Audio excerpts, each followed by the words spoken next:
Ladies and gentlemen, it is 2 o'clock.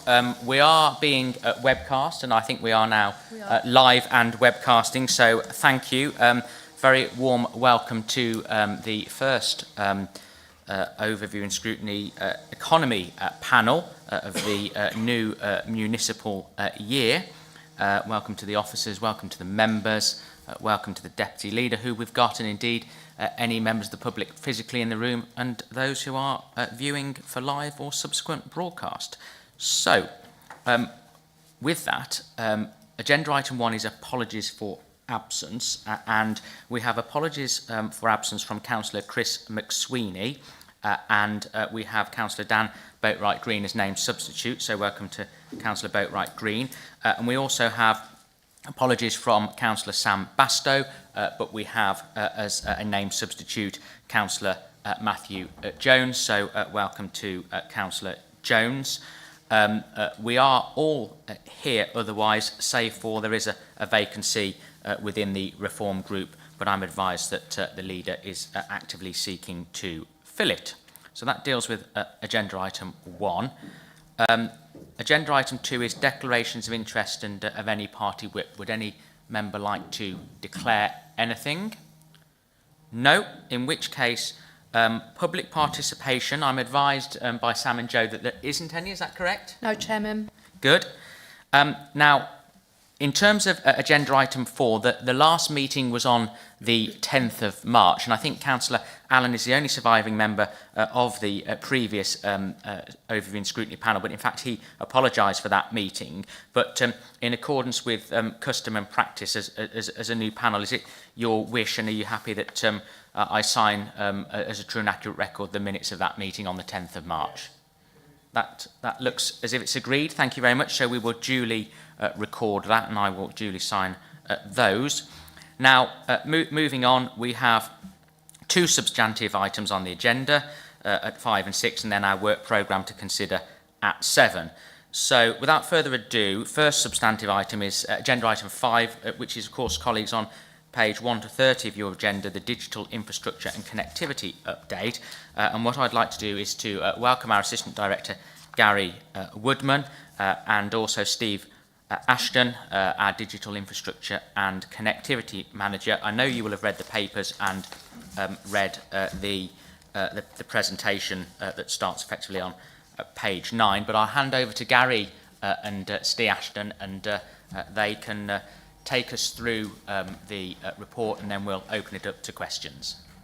Okay, thank you, Chair. Just a quick introduction. Obviously, the County Council's done a long history of work in this area, where superfast once was, gigabit now is, and hopefully the report spells out the kind of work that we've done over that period to increase the digital mobile coverage in the county. I'm going to hand over to Steve Ashton, who will take you through from page 9 onwards, and then obviously we can come back to either the report or any questions following that. So, Steve. Thanks, Gary. And we had obviously attended the last scrutiny panel in March, where we gave a full update across the piece. And we were asked to come back to this scrutiny panel just to give a bit more of an update on mobile connectivity, what we've been doing to measure performance of operators, opinions of members of the public and businesses, and also what we're doing about that to try and improve matters and move forward with the mobile agenda as well. So that sets us off. So if you just work through the slide deck, there's an image with a couple of on page 10 of your report pack, as I see it. Mobile connectivity is important, home and life improvements.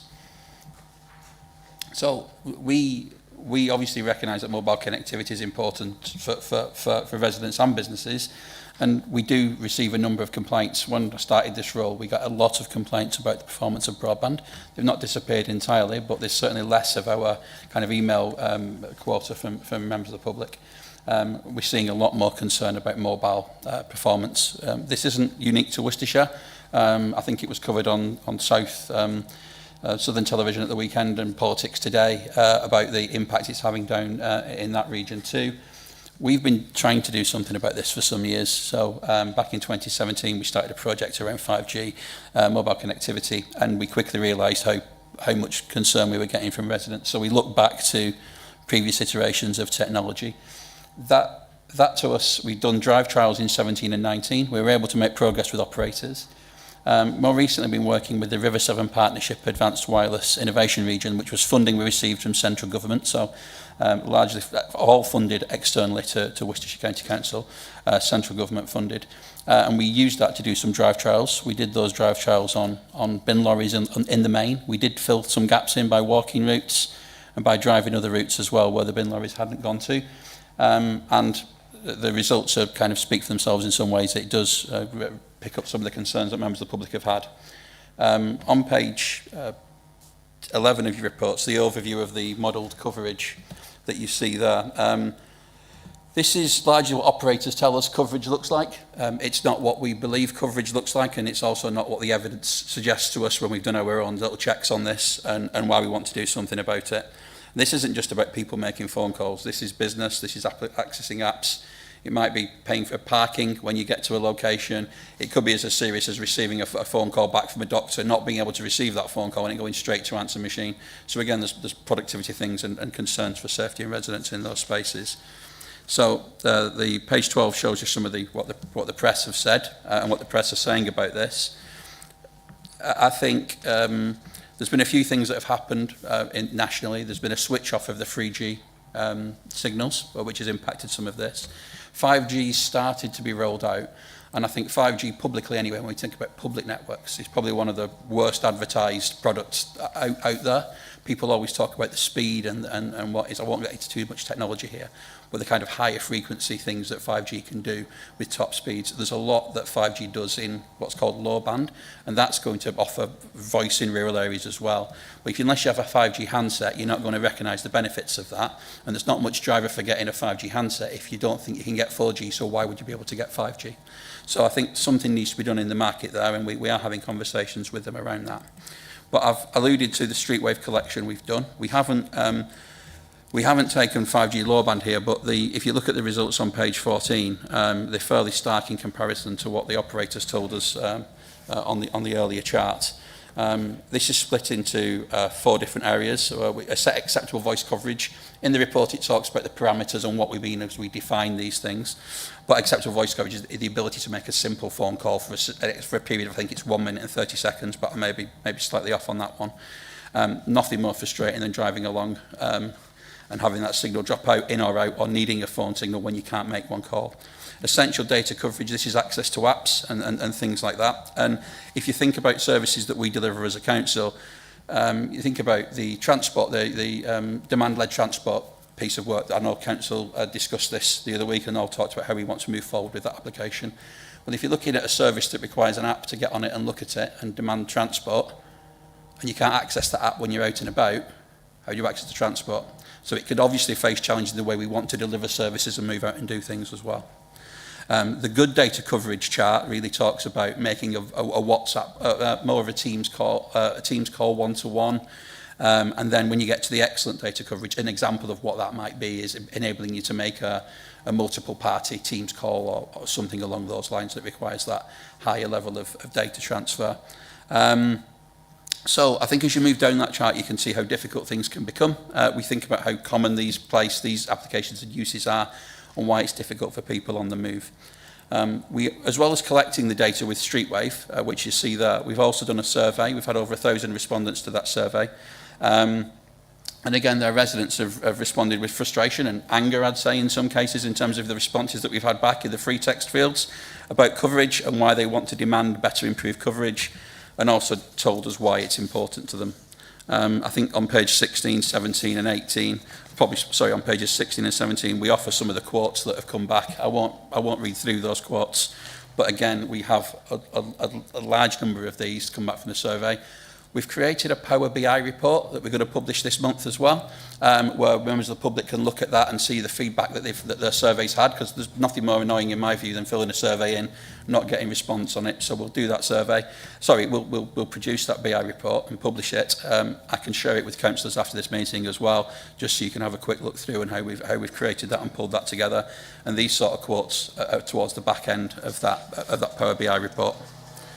Other things we've done with the data, moving back to the Streetwave data, we've got a Streetwave checker. This will be available till the end of August.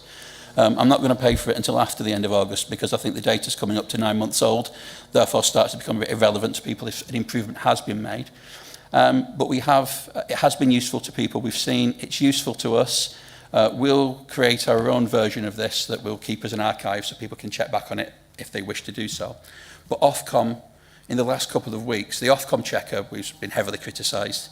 We've fed back to Ofcom and they've defended that position and acknowledged the fact from our report that it is poor. They have improved that in recent weeks. I'd say it's an improvement, but it's not a step change improvement.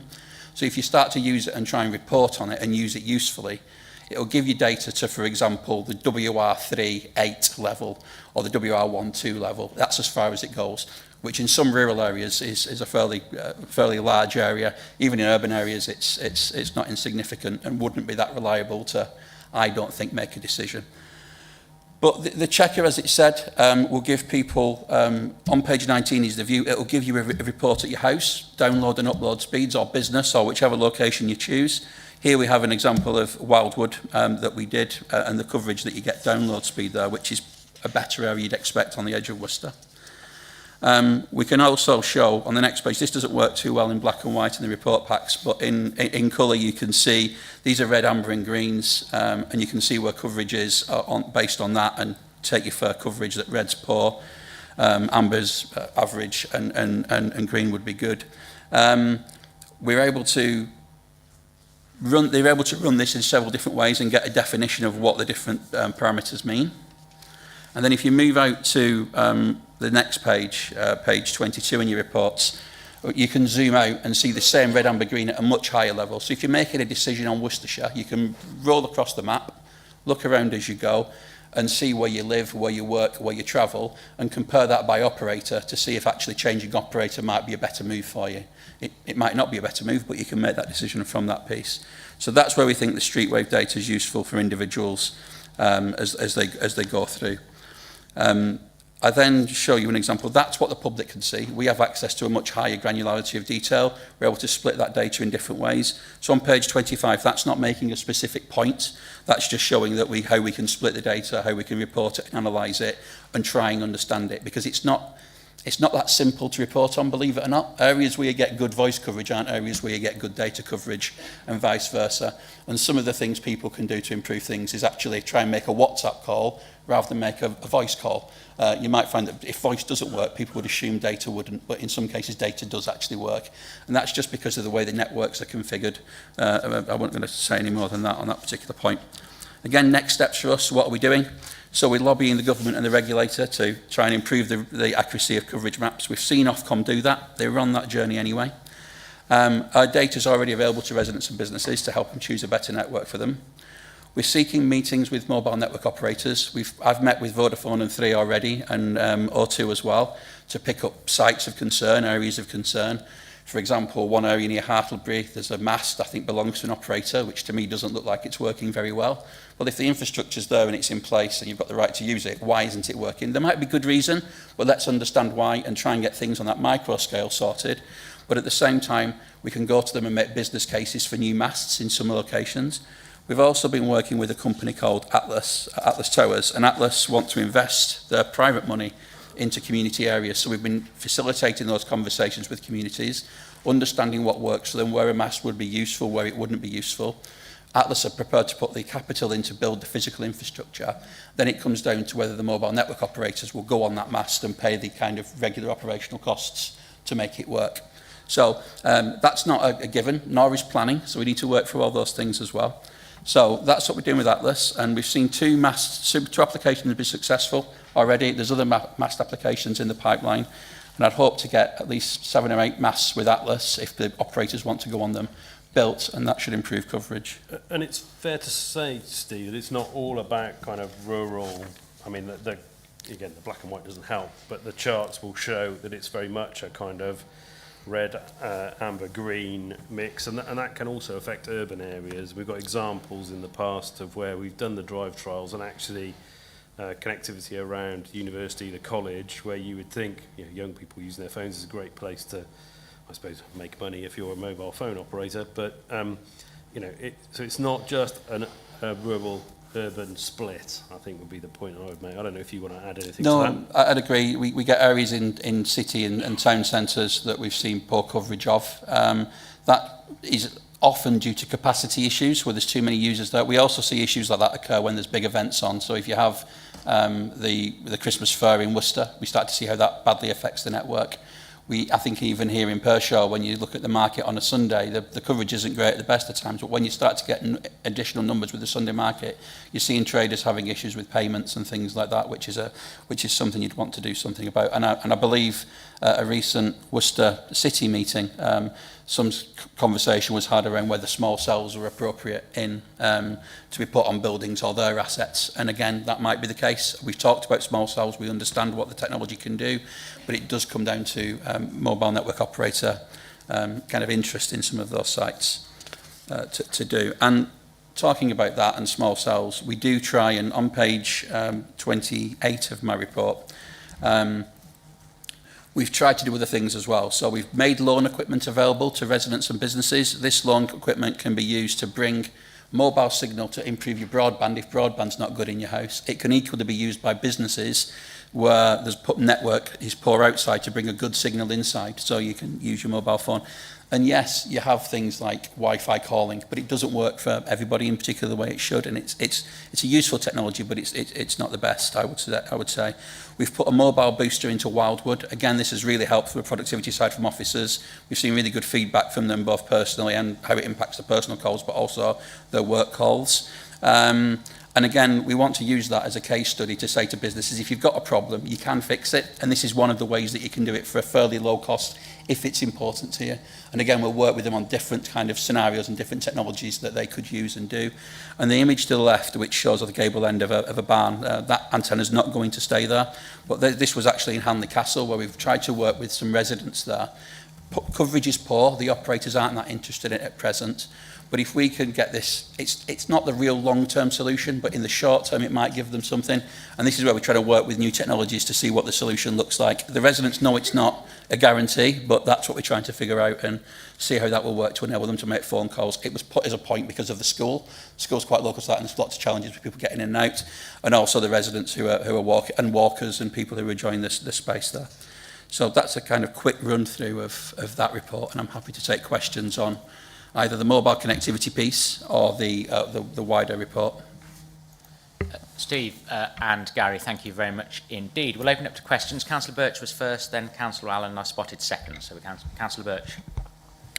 Thank you very much. So my first point was around the data that we collected. I think the way that we went about collecting it was very good, as far as we were able to cover a large area of Worcestershire.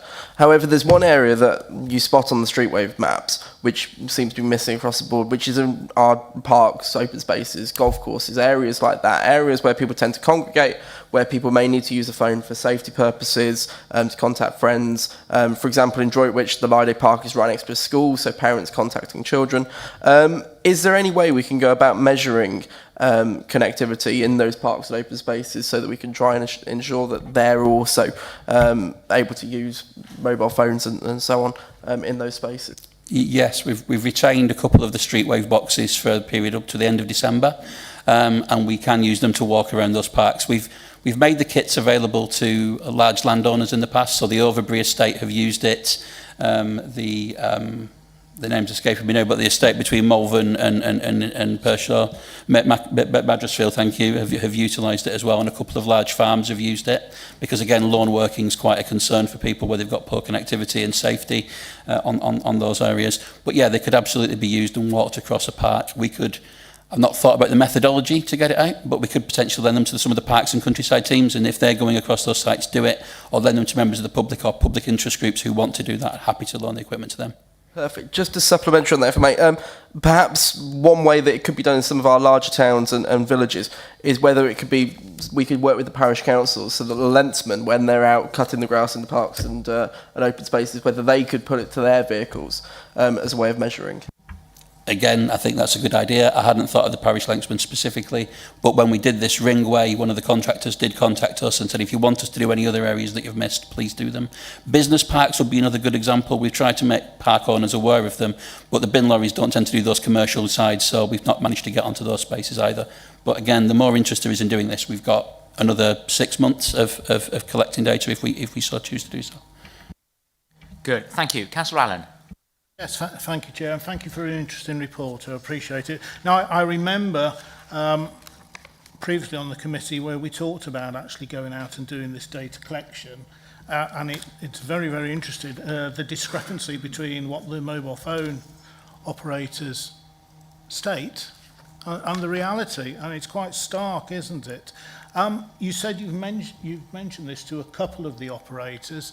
What was their response? I do have some other questions, but I'm interested in that first. No, it's a good observation. Obviously, the first measure is what the operators will tell us, which is geographic which is a population coverage figure. They've been pushed harder to give a population, or a geographic, I should say, coverage figure as well. Our figure's somewhere in between the two of them, if that makes sense. We've done a lot of roads, but we haven't got a wide area of coverage. So you are, in some cases, comparing apples and pears. What I would say is when we've used some of the Ofcom measures of how they've studied and given us performance in Worcestershire, I think we used a bit of a headline figure of saying it's 1,000 times worse. In reality, it's not 1,000 times worse. It's just the absurdity of some of the claims that are being made. If you pick those stats out, you can obviously make these points quite easily and counteract what's being said there. So that's kind of a point on the data. And I would say the way the government have approached mobile coverage nationally, pushing it more towards geographic coverage, the problem with this and what's called the shared rural network to get coverage in some of those spaces is that effectively, and these are my words, it's becoming like a pixel counting exercise, which isn't beneficial either, because you find you get mass covering large areas that there aren't many people in at all. But it would have been a far better process had they kind of taken something in the middle. And we did suggest this when we were consulted on it, of doing that, imagine that pixel counting, but giving a school, for example, a higher value in points when you get the coverages done there, or a business, or whatever it looks like, or a road, or a railway station, or a public, any kind of public transport hub. So if it had been done that way nationally, I think it would have been better. Your last point, sorry, can you just remind me of the My main point really was to say, you obviously taken the data to some of the mobile phone operators. What was their reaction? Yeah, we've taken it to Vodafone 3 and O2 so far for conversations in 2024. EE haven't responded yet. It's been fairly positive, the response. They've agreed with us with a lot of the data that we've presented. There are some areas of detail that they'd wanted to question, and they would ask why this hasn't been there. So they've committed to us to go back and look at that data in more detail. They've committed to us to look at some sites that we've suggested to them we want to look at as an example, and try and work through those. We've also asked them the question about the Atlas proposed sites, because that information was useful, and again we were awaiting their response on that. So we're quite early in the stage, but what I would say is the first meetings have happened and there'll be future meetings. When we did this in 2017 and 2019, the response, and I can give you a kind of quick summary of what they did, was Vodafone responded and asked us to put a business case in for 2 new masts around the university. Those business cases went in, and I believe at least one of those masts was built. 3 came back to us and said, you've got quite a lot of data here, it's very interesting. We'd like to do some trials and tests on how we can improve our network in your area if people you've engaged with would give us feedback on that. They did, and 3 ran some trials there to improve indoor coverage of their network by tweaking some parameters. And then they rolled that out nationally, so that was a reasonable response. And the engagement with O2, I sat down with one of the main network planners, and this was a little less strategic, it was a bit more tactical, which was what are the areas of concern, and if you've got a business park there, can we slightly adjust the sector that would cover that business park, but you must be aware the coverage will suffer somewhere else as a result. So last time O2 really engaged that level with us. 3 did a little bit more, what can we do to improve our coverage in buildings? And Vodafone wanted a business case. So they all respond slightly differently, and that's just their method, kind of modus operandi, how they choose to work, whether they're people-focused or business case-focused. Okay, thank you very much for your answer. Moving on to Upton, my favourite festival town. You might hear this quite a lot if you're new on this committee. it's about to have the Blues Festival, as you may well be aware, which means thousands and thousands of people are coming. And like every other time we have a festival, we have lots of festivals in Upton, the mobile phone network basically collapses. What can we do? Because you've done something in Hanley Castle, is it? So why can't you do something similar in Upton? Sure. So the example of that technology in Hanley Castle isn't about high capacity that you see in Upton. Upton's coverage isn't great at the best of times, I will admit that. It's even worse when you have a big festival on because the capacity of those sites go down. What we've done to help Upton in last year, we supported it through what was called Network on Wheels. So we ran a project which added capacity, and it wasn't for the general public, it was for operators, it was for first aid services, it was for other things like that. So that was well received. We're funding Network on Wheels again this year to go to some events, but it's based on request. I know at Sunshine last year there was a useful case for us, which was an individual had an accident, I don't say accident, but an incident, let's say, with the health, and on the way to the hospital they actually had a massive heart attack on the way in, but they managed to get them to the ambulance sooner and into the they got to the operating table quicker because of the result of the Network on Wheels being available to the first aid responder because they could access the records. So that's just a one-off example. Now, what's the right way to fund that model? Is it the public purse, which where we've had the money for in the past for the funding? We've done it on a research and trials basis. But these event organisers and locations, I get it's sometimes a challenge to fund, but should there be some money coming that way for a service like that? Or could the way we deliver that Network on Wheels also bring money in? And one of the partners we've been working in has got a business model, for example, around reselling coffee. So a low value item that brings in quite a bit of money for them. If they can do that and provide the network service there, and they get a concession that means only they can sell coffee on site, as an example, that might be a business model that would enable them to put a network in. If you say that point, why don't they just make coffee? But they're the kind of things that you could drive the piece by. So we're trying to explore the way you deal with events in the best way. None of the events in Upton have approached us about attending again this summer. We're at Shelsley Walsh at the weekend, for example, this coming weekend. So we're going to Shelsley. We can't do more than one event on a weekend at the minute because we don't have all the equipment to service it in the right way. But long term, we need to do something for Upton, not just at the festivals, but all the time. What can the county council do?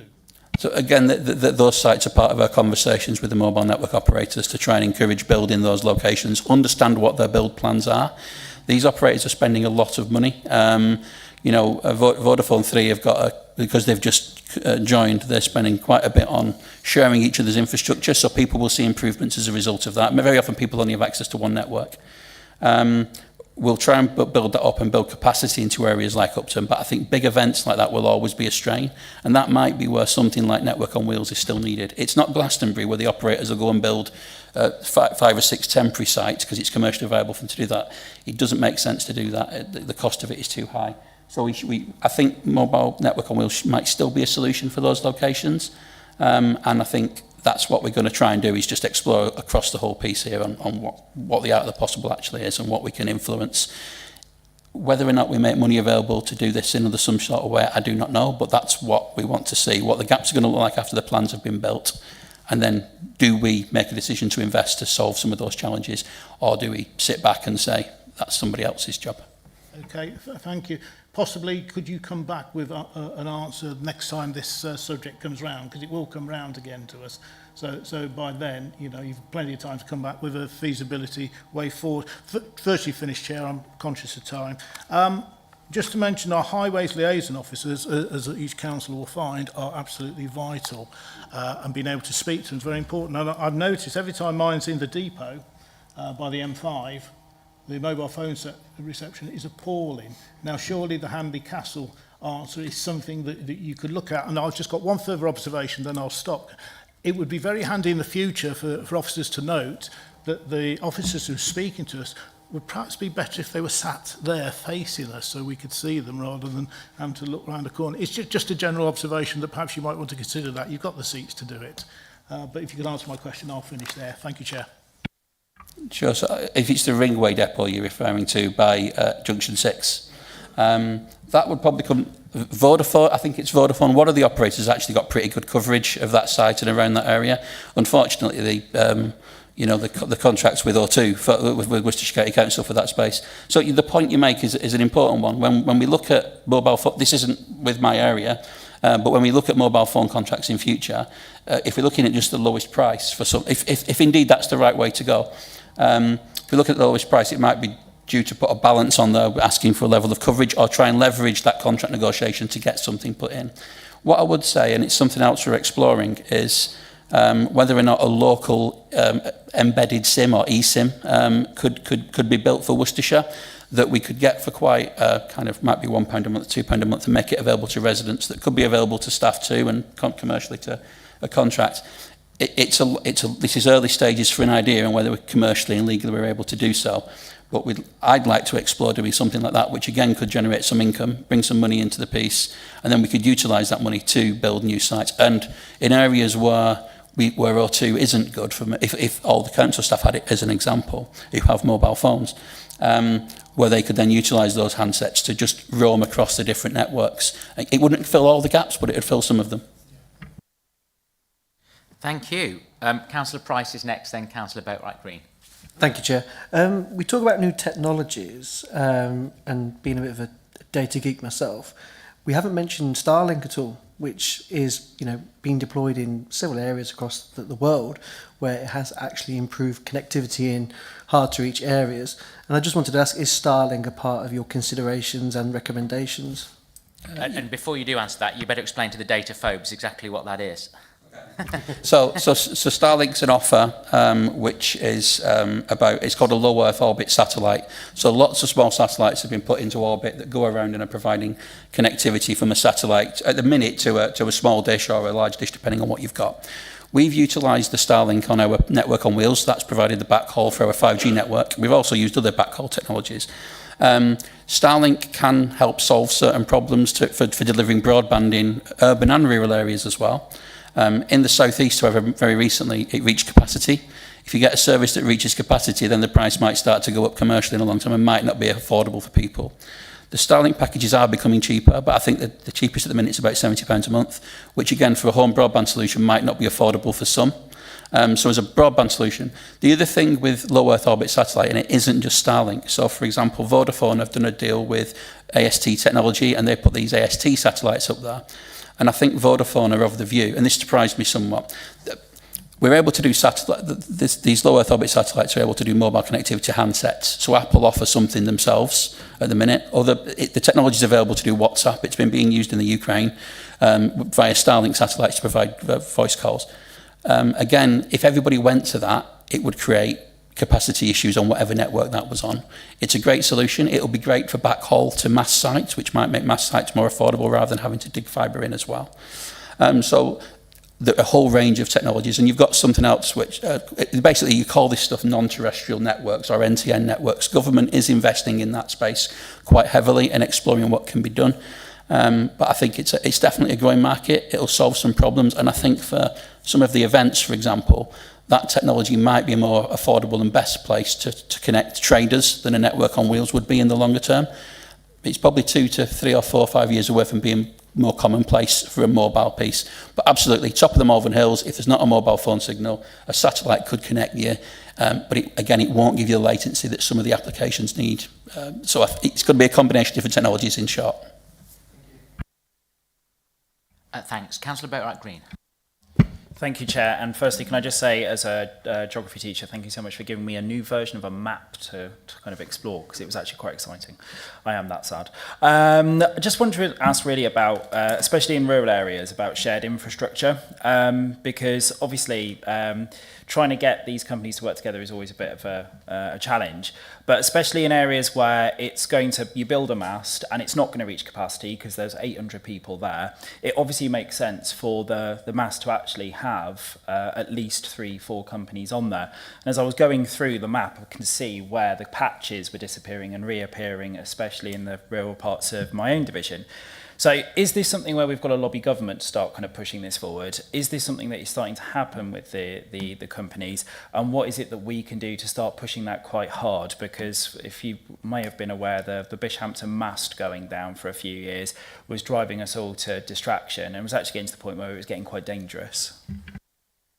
I agree. So in terms of there's different types of sharing that you can get. So you can get physical sharing, i.e. sharing a mast and putting different operators' kit on the mast, or you can get what's called active sharing, which is getting people to share the spectrum and the active equipment like the radio antenna at the RAN at the top of the mast to do it that way. Atlas's model, for example, is predicated and they need at least, to make it commercially viable for them, they need at least 2 operators to share that mast. So that would be, I agree, sharing in both rural and urban areas where sites are difficult to locate as well, and even in newly developed areas. So I'm going to go on a call this evening talking about Worcestershire Parkway and the next phases for that type of piece, and my steer there is going to be, let's get the infrastructure in place, but let's also think about shared infrastructure and what can be done, because you want to design spaces which include one mast to be shared, rather than expecting in 2 years' time operators to then go and build 3 or 4 masts in your newly designed space and it doesn't fit. So absolutely right. And the conversation about more active sharing, that is starting to move. They already do this in indoor spaces, so they call it neutral host, effectively, where they're sharing this active stuff. And more operators will go. That's working on the Transport for London contract on the Tube. We're working quite well because it's a commercially viable place where everybody wants to be and it's driving the conversations. Once that's working, once it starts to become more commonplace, I think you'll start to see more active sharing sites in spaces. There's 3 providers at the minute offering neutral host indoors. Again, I've got the information on that. I've got the cost of some of the packages, so I'll be helping businesses if they need to make decisions around that. We should certainly be making it around any new developments of public space. And I have got hints from the operators. They've always moved away from active sharing outdoor or neutral host outdoors, but there's 1 or 2 whispers that they're starting to think about it more seriously. Obviously, that has, not to talk, this isn't Worcestershire now, but that has greater ramifications because all these operators at the minute are paying for spectrum and paying millions of pounds for spectrum. If you start to agree a neutral host model, that will start to go for the government. But there's also data sharing opportunities and the cost of the data that gets collected. And if you operate the network, you have the data. And again, that's something that's quite difficult for the mobile network operators in that neutral host sharing space to understand the commercials and what the opportunities and risks are for them. Thank you. Councillor Birch was indicating again, and then go to Councillor Bale. Thank you. Yeah, it follows on nicely from the point that Councillor Boatwright Green's just made. Within Wychavon, we've had a real issue in the past year with more masts going up and poles going up as opposed to underground technology being used, even to a situation where we've had roads on one side have the underground technology while roads on the other side have the poles. And I think there's a real opportunity for this scrutiny panel to ask the cabinet member with responsibility, so to back the claim that if we are going to be going to these operators and asking them to improve their technology, that where access to infrastructure is concerned, if we can lobby the government to put more policy in place around ensuring where underground technology does exist, that operators are sharing that as opposed to resorting to putting poles up as well. Because we've got many a situation where we've got underground technology and poles, and we don't have the need for both. Underground technology looks a lot neater. It's not obliged on the landscape, especially in areas like Broadway, which we've just seen huge telephone poles go up. If we can ask the cabinet member to put a little bit more pressure to support our aim to get better broadband, that we are using the underground technology where it exists. Sure, okay, that might be one of our recommendations or takeaways when we sum up about next steps in action. Thank you, Councillor Birch. Anything you want to say to that, Steve? Yeah, well, I think that probably looks more at the broadband point than it does about the mobile, although there are always comments about mobile masts as well. With telephone poles, we've been involved in those conversations. We've tried to encourage operators to share. We have suggested in the consultation processes what could be improved around that point, because we don't want to see things to go up unnecessarily. There is a risk, though, that if operators who are assuming under the current code that they can use build telephone masts, the cost will go, if they have to go underground, the cost will then go up for delivery. So, for example, the Project Gigabit contract referred to here, this is what I would see happening. If we made a very hard stance and said no telegraph poles if there's underground technology in, Usually they don't want to put poles up if it's not cost effective to do so. You should get operators to share, I agree, and the first incumbent, I think, should be forced to share their infrastructure with the next party. And if the next party wants to then move in when something else exists, I don't think they should have the same code powers. That's my personal opinion. Unfortunately, we have to follow legislation. I'll say unfortunately, fortunately, or unfortunately, we have to follow legislation nationally. You have to do that. And I think where we see some of this happen, my concern would be if that changes in the next 6 months or 12 months, you'll start to see some of these project gigabit companies that have, for example, Openreach in Worcestershire have made assumptions on their build. If they were then told they couldn't deploy poles in X, Y and Z area and they had to deploy different technology, I think you'd find they wouldn't get as far with the money, and then there'd be a bigger gap. And then who's going to fill the gap at the end? So I think that is a challenge, and we've deployed poles and we've had funded projects in the past. I think in rural areas, largely speaking, they want the connectivity and therefore are prepared to accept a pole. But there are locations, I understand, and I dealt with the Broadway one personally, and where that got to is unfortunate. But ultimately, if that's what the legislation says, that has to be our party line. So changing it could be one, but there are ramifications for doing that, which will impact coverage overall. Okay, thank you very much. Councillor Bales. Thank you, Chair, and thank you for the presentation. Learning a lot today, thank you. Just on page 1 of item agenda 5, where we've got Superfast Worcestershire financial monitoring of contracts and an update. There just seemed to be an update. I'm not sure we've got any financial monitoring of it, particularly contract 1. What were the outcomes and any outcomes from that? Were we on budget? Were we on time? So we need to know that, I think, as a scrutiny panel, Chair. That's what we're here for. Just for my own information, contract 2, it says Openreach paid a certain amount of gain share. I'm not quite sure what gain share means, so I suspect it might mean profit. And just on page 7, DIST, DSIT funded projects. Again, we're new to this. If we could have a meaning of what that actually means.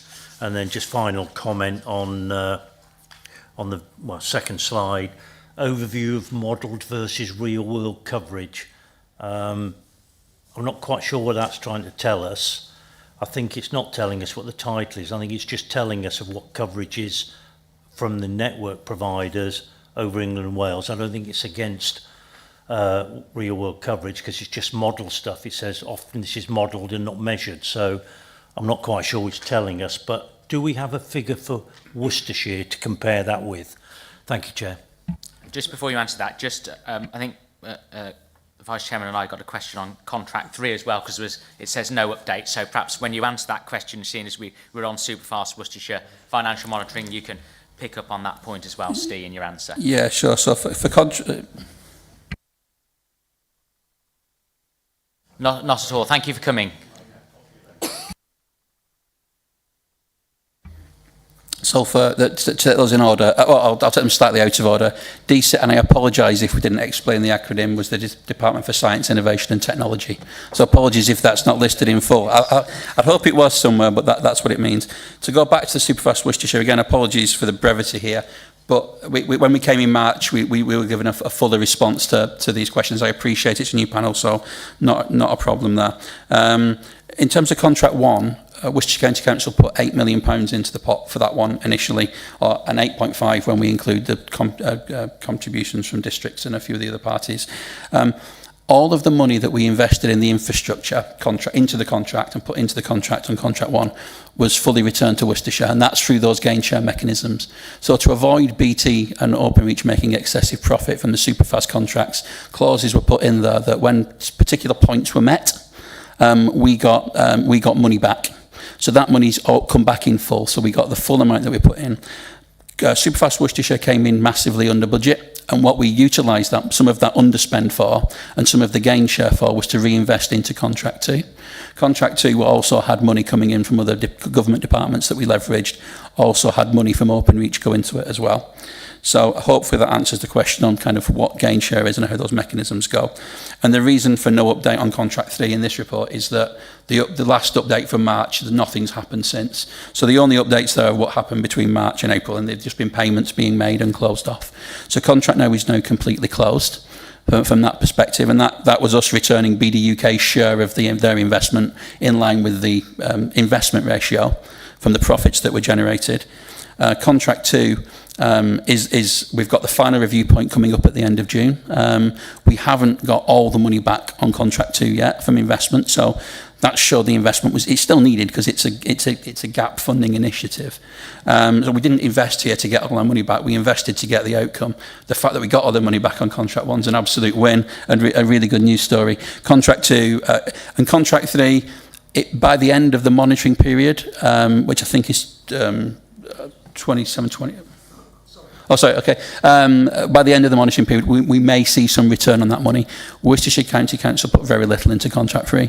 It was mainly funded by government, central government, Openreach and another government department. So for us there, we're not expecting a lot of money back on contract 3, but we will be getting a fairly hefty payment back on contract 2 in the next 12 months or before the end of the financial year. Good, thank you. Councillor Bowles, is that you done or? Yeah, no, just okay. On that slide regarding Sorry, Chair, overview of model versus real world. Have we got anything for Worcestershire on that? That just tells us what's happening in England and doesn't really tell us much. No, understood. And I think what the overview here is as you say, this is what modelling tells. They've told us it's not that. When we refer to versus real world, we're just saying that this isn't the reality. So apologies, there's not a data set there. We're talking this isn't the reality. And the real world coverage is more that what we've had from our drive trials. Now, we can't drive and cover absolutely every square inch of Worcestershire, but we've tried to get as good a coverage as we can. And this set of data actually, it has its limitations, what we've collected. We've collected it at one single point in time. We've driven all the roads, which is a positive to what we did last time. But when we've done the drive trials before, we've been able to actually make phone calls rather than make some assumptions as well. But that would have cost a lot more to get this level of coverage. So we made the best decision with the money that we had to get the most roads covered. Kind of like if you're thinking pizza, thin and crispy, one-time view of the county rather than a really deep data set of different time points, and there are challenges with that as well, because we see, just to expand, but we do see challenges where near the M5, for example, on the edges of cities, where we see what's something called a phenomenon called cell breathing. It's where if the motorway is really busy, that will suck quite a lot of the capability of the bandwidth of the network, which then we see areas that previously have good coverage, it comes in, so then areas don't have it. So we want to know from communities as well that if our results say it's good there, if that's not what they see and what they experience, and there's a specific time that's a problem, we'll go and redrive that as well to get the proof and the evidence of that. That's why I can't get signal on the M5. Could be. When it's busy, yeah, when there's a traffic jam, absolutely. Good. I've got Councillor Edmonds, then Councillor Allen again, and then Councillor Jones in that order, and then Councillor Price. Councillor Dave Edmonds. It's a very complex area, and I used to work in IT, and things change. It seems to me one size doesn't fit. Yeah. One of the concerns I have is that all parties are talking. Yeah. So there's a holistic look at this as well, which you're trying to put across today. I think for many of us, it's probably outside our remit normally, this subject matter. But that's where I think a lot of us struggle with it. One of the things, though, in particular, the question I've got is in respect of the funding of the connectivity team, which, to be honest, I think that's a really important thing. Obviously, you guys are driving this forward, and you've mentioned there it's being funded by Gainshare at the moment. So that's my concern, really. Do we believe that funding is consistent and will be there? You're absolutely right. So we're not in the base budget from a funding perspective. At the minute, we do have we've still got an earlier cabinet decision that said the funding's here to pay for the team up to a certain point. There's about 4 million in the broadband reserve that could be utilised to continue to fund the team, but that's the only funding of the circa 3.8 members of the team that are funded in that way. Yeah. Could I just ask a supplementary? Councillor Bales mentioned there about outcomes from this, which is a normal business method of measuring things here. I'm not going to sit here and ask a load of questions about where's the money coming from, where's it gone. In the paper that we presented with here, there are a number of factors that state, yeah, this money's coming back in June, this money's coming back in summer. To a lot of us, it's a very disparate picture. And I think from my point of view, I'd like to see a more concise picture with some of the outcomes perhaps being presented as well there. And that's really all I've got to say, to be honest. And I realise latency plays a big problem here. If you're talking about business broadband, then you would divide your broadband up for data and voice. Obviously, we're talking about a blanket coverage here being permitted by BD UK. But we could talk all day about this and we haven't got the time. But I think looking ahead, I think that's the type of meeting we need to have as a scrutiny team, possibly to understand these factors. Thank you. Just to quickly reply, you'll find, particularly in this committee, is, yeah, often we are getting in bits of funding from government, from a whole host of different government departments to make the thing work. And I suppose it is the financial report that gives you that kind of view. We can kind of, because depending on where you go with your work programme and what comes up next, but you'll find, yeah, this funding model is very, what would I say, complex, fragile, and therefore in order to keep, I suppose, what you've got in terms of report and the work that we do, to keep a kind of consistent base is quite a challenge that the officers, that's our job and our trick. But obviously, yeah, we need the support from all members from all sides. I think that's exactly right. Good. We've got Councillor Allen. Yes, thank you, Chair. I've been listening. Very interesting, thank you. It's just an observation, first of all, about telegraph poles, because about a year ago in Holly Green, which is in my area, a large residential area, Airband turned up and just shoved in a load of telegraph poles all over, where there was no street furniture virtually at all. And apparently, under the Telecommunications Act of 1984, they simply need to notify the local planning authority, but you can't stop them. And we have the ridiculous situation where not a single, as far as I'm aware, not a single resident has signed up to their service.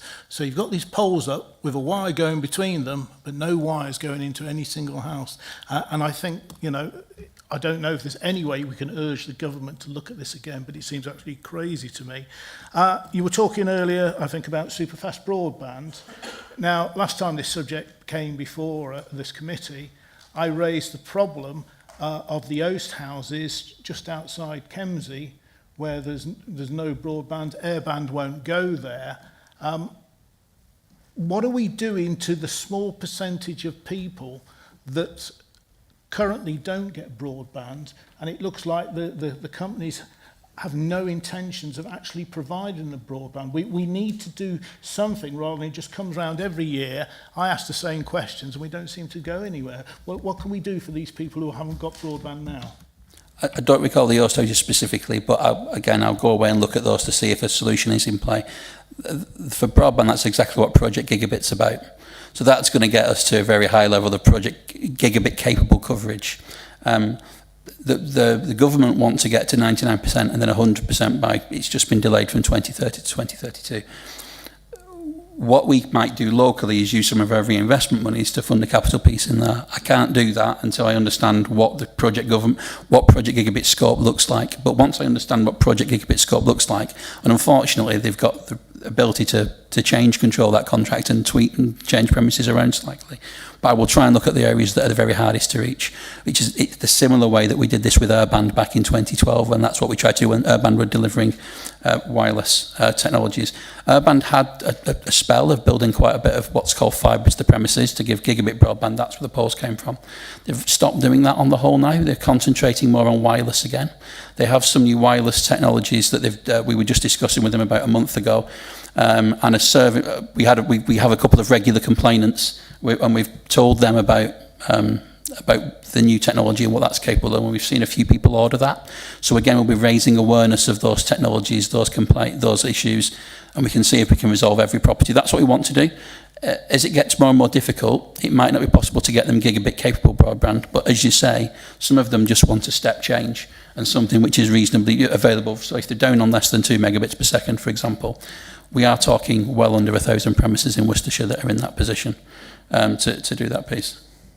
Okay, thank you. So can you liaise with me about these individuals and see if we can get If you give me the exact addresses of the host houses in Kempsey, I will. Yeah, you drop me an email. give you a and we'll go from response. there. Thanks, Chair. Thank you. Councillor Jones. Okay, thank you, Chair. I think this is a question for Steve, and you've literally answered the majority of my questions, so I won't be long. Regarding Project Gigabit, I assume you know the areas that it just will not reach already. You don't? Okay. When we do, I assume Broadway is an issue because you mentioned it already. Could we permanently use the network on wheels for areas that are an outright issue? I know it will come at a cost, but they need coverage. I think it's a good question. So Broadway has actually got reasonable coverage overall. There might be some pockets. There are still pockets of poor broadband connectivity in urban areas as well. Project Gigabit will, by the time it's finished, if all the builders, all the commercial builds say they'll do what they'll do, and Project Gigabit does what it says it will do, we'll get gigabit capable coverage to around about 96-97% of Worcestershire. And from there, what does that last 3%, and does that last 3% need gigabit capable? Is a number of those already on a decent super fast speed, or have they got another technology? Don't know. The question is whether network on wheels could be utilised. That's, again, something we've explored that in a mobile sense to help provide mobile coverage to communities, but that could absolutely be done for broadband, as could the technology Starlink that was mentioned earlier. How can you work a model with that where you say, for a period of time, I'm not promising to do this at this stage, but a viable model would be, if you get Starlink, we'll cover the difference in cost between a regular super fast type contract through fibre, which might be £30 to £40 a month, depending on the size of your package, or even £20 in some cases, and we'll cover the difference for a period. That might be a way to help subsidise cost, or we might say that's just the way the cookie crumbles so far. And the other way we've done it in the past is with voucher schemes. So we've had communities that have come together. There are some gigabit vouchers available that are on hold at the minute that we're expecting to be made back available from central government. And again, whether or not we use some of our funding to help top up those vouchers to make it affordable. That's what we've had to do in the past to make it work for some of those smaller communities that we've built to. That's where we've used the sort of gain share and that recycle, where we put the money in. So it's back to that thing. When you get to the edge of, not spots, the technology is, it's not one solution fits all. So, and that's where letting the individual pick their preferred technology, putting the voucher in to support that implementation, and then they pay the monthly fee, is again where we've used the capital that sits in the reserve that you've identified. So, yeah, we've blended our approach to the approach of the technologies as well. Good. Councillor Price, then Councillor Edmonds, and we'll probably sum up this item then. Thank you, Chair. Thanks, guys. I think there's some very interesting solutions there. The one thing that I wanted to get more clarity on is why are we committing to a 5-year rollout? When you look at private providers, they seem to accelerate broadband expansion a lot quicker. Is there anything that we can do to facilitate that even further to basically reach the rural communities a lot quicker? Is this the 5-year project gigabit lifespan? In the past, we actually managed the super fast contracts and had to work to those. These contracts have been signed and they're managed between Broadband Delivery, or Building Digital UK, I should say, and Openreach. So we have no control over that. My concern would be in the summer statement from Richard Reeves was they extended the target from 2030 to 2032, which would suggest that things were starting to slip. The difficult thing in the broadband world at the minute is I think a lot of the commercial plans won't get to the levels that they suggested they would get to. You started to see a stall in the build of the altnets, primarily because they chose to overbuild and compete with each other rather than go to different areas in some cases, which led to overground and underground conversations and underground ducts getting covered. So I guess that's commercial, right? Everybody went for the low-hanging fruit quickly and thought that was the best way and promised their investors they would get a high take-up. They've not necessarily hit those take-up targets, so investors have started to slow and pull the money back. So those commercial deliveries have started to slow down. And it's really not empathising too much with the kind of contract that Openreach have had themselves, that they've picked up now. But Openreach need to measure that alongside those other operators. And when you've got a commercial build happening at the same time as a public funded build, that's why we've had to allow for changes to happen. Because if some of those commercial operators change the plans slightly, we might not then go in and spend money there, spend it somewhere else. Then you get inefficiencies, and then it starts to go around. So it is quite a complicated marketplace. And whilst I would like to expedite anything to less than 5 years, I've got a slight worry that it might go beyond that time frame. Thank you. I have one more question, if that's okay. On page 15, where we've got the mobile problems survey, we've stated we received over 1,000 reports from across the county. Would you like to let me know, out of those reports, how many have actually led to upgrades and mass deployments? So far, those responded, that's what we're working on. That's what we're looking for improvements in. I wouldn't be able to call out any particular build so far, but this has been from from October to March. So mass build, you know, it's even from putting an application in, it's going to take you a year at best to get a mast built. You could get someone to change a tilted and azimuth in a little bit less time. But again, we're not at that granular level of detail to be able to resolve those challenges for specific individuals. At the minute, what we've tried to do is point those people to other technologies such as the kind of mobile boosters, so you can put a more powerful antenna on your aerial to bring a signal in. And we've assisted I couldn't give you a number, but we have assisted a number of people with technologies like that, where they've trialled it and said, this works for me. And in some cases, they've said it doesn't work for me, but that's what we're aiming to do at the minute. Thank you. And Councillor Edmonds. just a few points, really, from the report. So the BD UK project Gigabit, the exact premises coverage, that's going to be determined this summer, yeah, by Openreach. Yeah, and that will give you a much better idea of the plan then. So at the moment, we talked about rural communities, or you know, the lack of any useful broadband. At the moment, the alternative networks, a lot of contracts have been terminated. I mean, it does say you're very hopeful of finding new suppliers there, but I suppose two questions: why, and who would be the new suppliers, really? Okay. So to answer the question about the contracts that have been terminated, none of those have been with Openreach. Yes. They were with, and they were through a process which was called Type B procurements, which Worcestershire was initially a Type B procurement.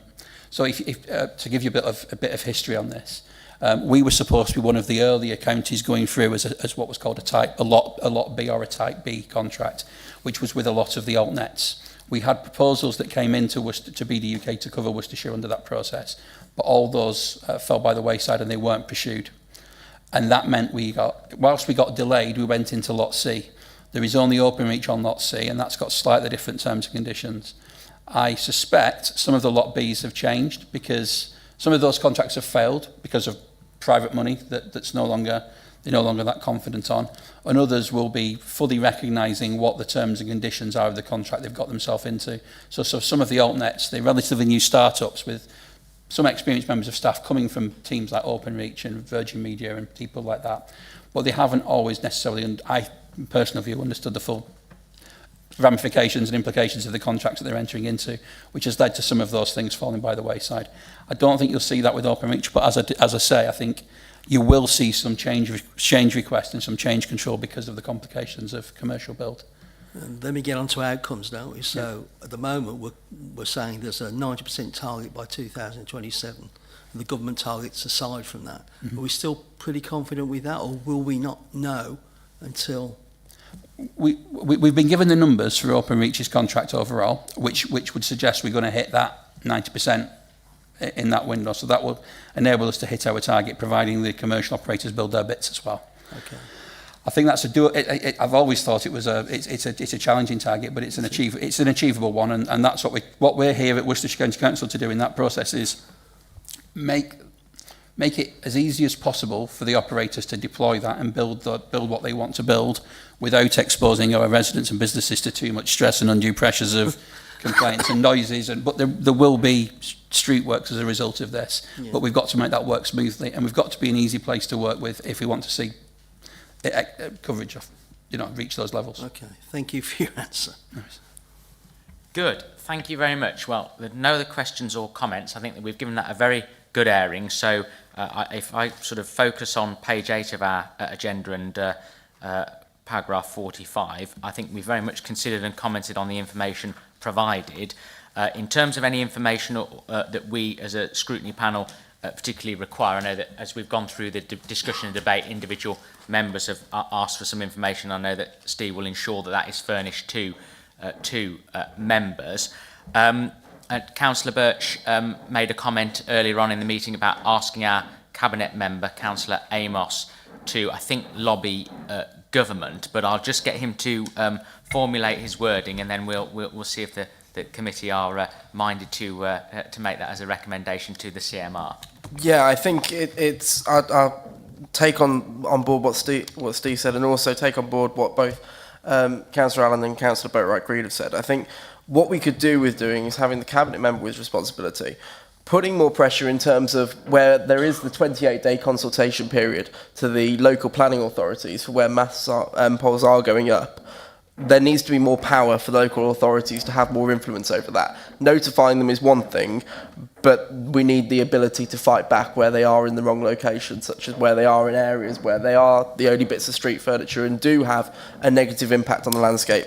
And then taking on board what Steve said, I think as far as using underground technology is concerned, I think we just need to be in a position where we need to lobby the government for where we can affordably use that underground technology. There is more pressure on utility companies to make shared use of that underground technology. If it's at a financial detriment, that's slightly different.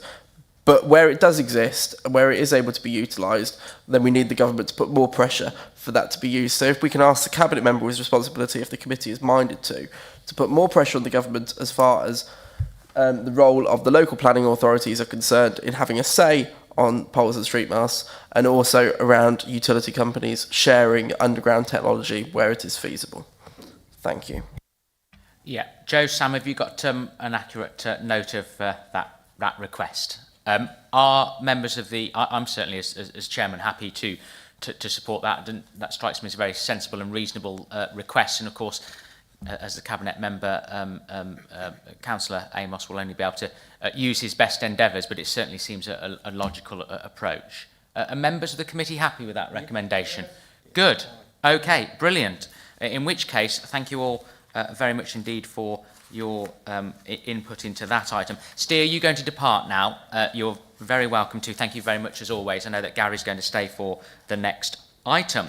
So we will move on to item 6, which is our performance and 2024-2025 draft year-end budget monitoring, and we're going to do it in 2 parts. Welcome to Dave Corbett, who's going to deal with performance first, and then we'll take questions on that, and then we'll go into Sarah MacDonald for the budget, if that's okay with you, Sarah, after that. And obviously we've got information of a high level about the county as a whole in terms of the year-end, and then specifically for our remit. So without further ado, over to you, Dave. Thank you, Chair.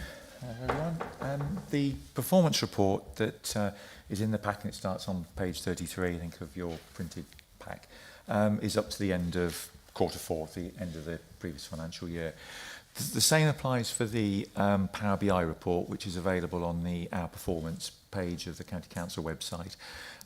We'll always make sure that it's available in both versions. This version meets these accessibility criteria for reporting, but also we've got with Power BI a bit of greater functionality, and also on that Our Performance page are reports that are prepared for the other panels. So Environment Panel saw their information yesterday, and we were here for Corporate and Communities panel on Friday of last week, so there's all that information there for you.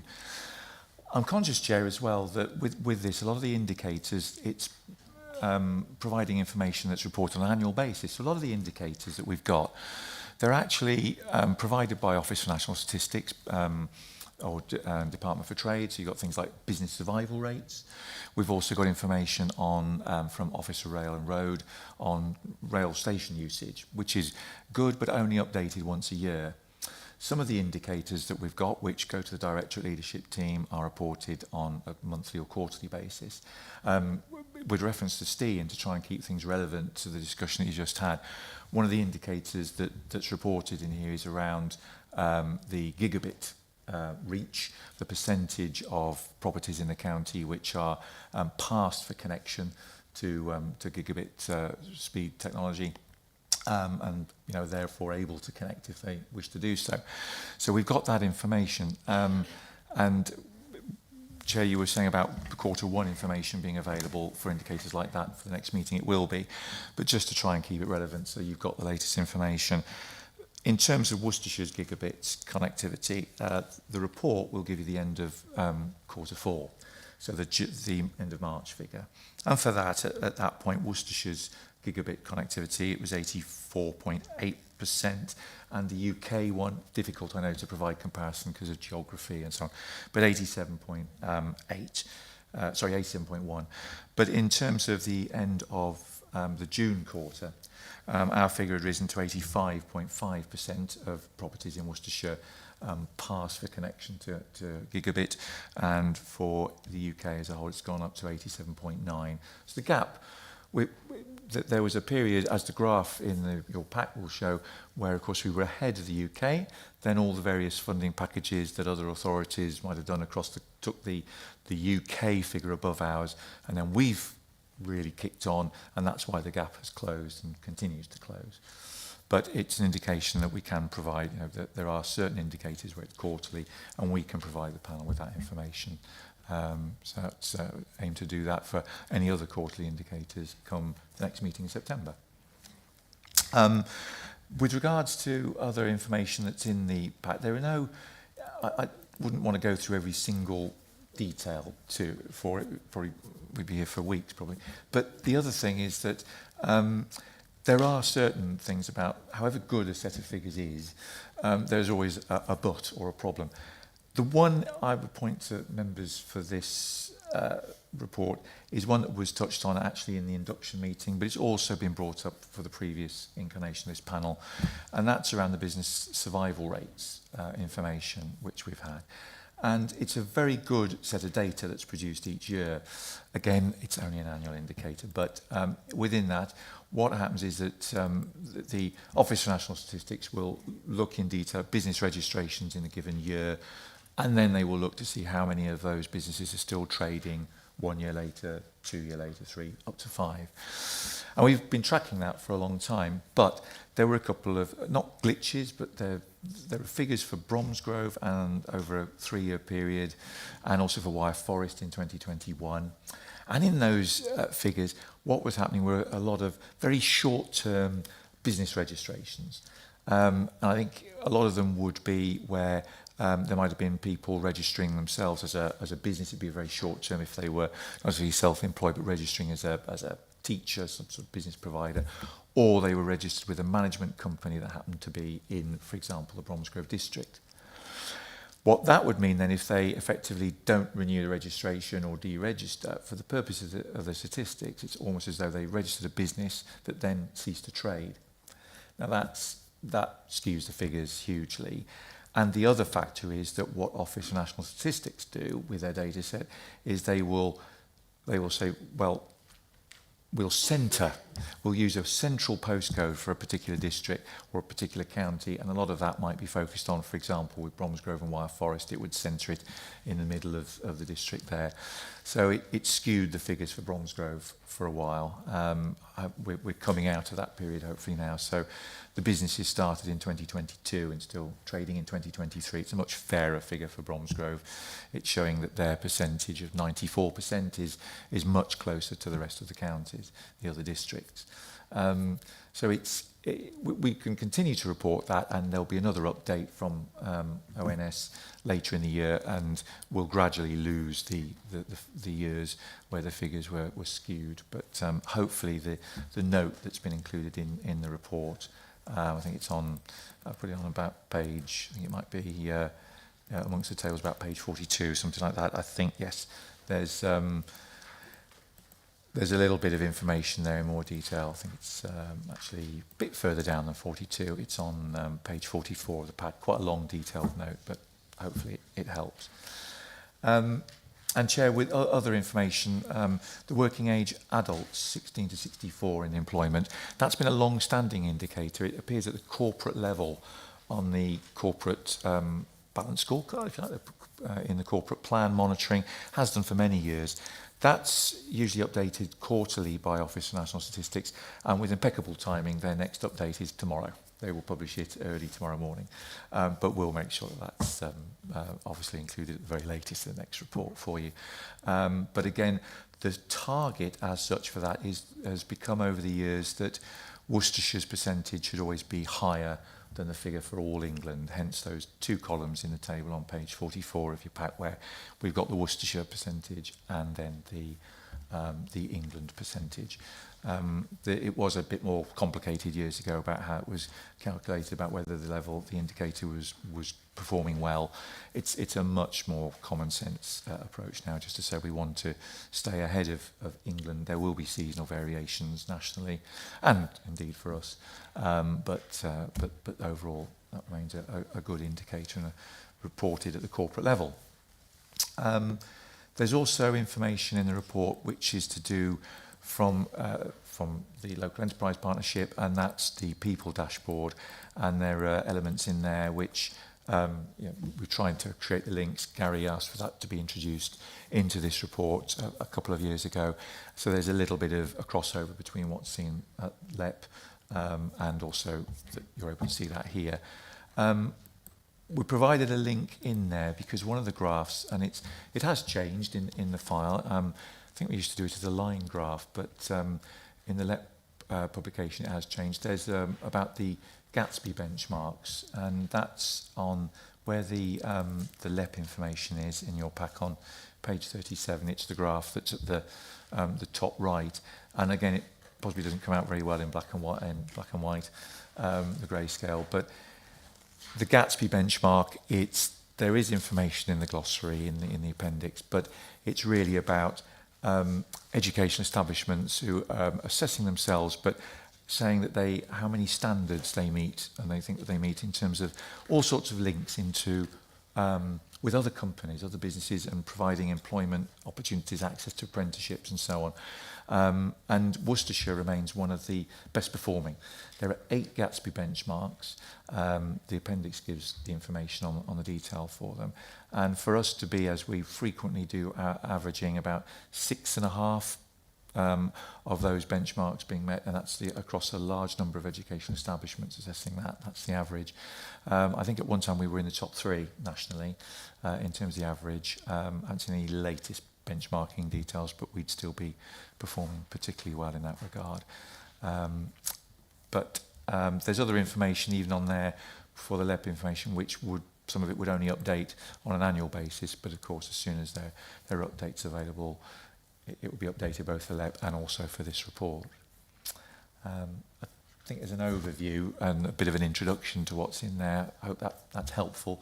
Happy to try and take any queries on either how the data is calculated or with Gary to be able to answer any queries. Dave, thank you so much for that overview of the presentation. A huge amount of detail there and some really fascinating information. You really can study the data in some detail, but happy to open it up for questions or comments from any members of the panel to Dave and potentially also to Gary as well. We'll go Councillor Allen, then Councillor Bales. Yes, thank you. Alan or Alan Bales. Very good. Thank you very much. That was very interesting. It's just really a question or an observation about the employment working age adults 16 to 64. Should we be asking the Office for National Statistics to actually change that to 67 now? It is interesting actually that the data set hasn't changed, and they at the moment I think their argument would be that they've got all of this data from many years, that they want to keep it as a consistent data set. But you're absolutely right. In a way, you'd think it should be changed. It would mean that we were able to report sort of like-for-like data over a much shorter period. So I take 16 to 64 as it is, but no, it's a very good point. Councillor Alan Bales. Chair, sorry about that. I couldn't resist it. Just briefly on, first off, thank you. I mean, this data is just fascinating to dig into. Not that I'm going to do it for much longer, but there we go. Page 38. It's coming back to what I thought we might have on the Cabinet Working Programme, Chair. Just for Worcestershire on the business enterprise employment size bands, it seems as Worcestershire we've declined a lot on the SMEs over those 5-year period, and also then lost a fair number of larger businesses. One, have we got a problem then, do you think, with, are we tackling the workforce we've got and the apprentices and skill bases? Is there a problem in there we think we need to address? Because there's obviously, we're losing the SMEs and we've lost a few large big businesses. The one in the middle range was a big employment site, I think in Wychavon, wasn't it, by the looking the detail figure. So just, Chair, is there anything in there we need to tackle? Probably a question for Gary, as Dave crunches the data, and Gary can probably put the meat on the bone on this specifics. Yeah, so Worcestershire is not unlike the rest of the UK, really, in the sense of we've got lots and lots of small businesses, particularly those that employ 0 to 4. So you've got lots of those. And obviously very few at the top. So I describe it as a bit of a triangle, but if I then draw an equilateral, that wouldn't be true, because actually it would look very thin at the top and it would go very wide at the base. I think what that means is, and obviously if you can also probably just reference back to the people dashboards and the jobs in workplace, we've also not really got a predominant sector. So what we've got is really lots of small micro businesses, and they're across a range of sectors. So it makes the skills issue really difficult to then kind of complex into that. There are some bits that you can pick out though. One is, most of the SME base is finding it difficult, and the difficulty in business support is to go from starting your business, employing the first person.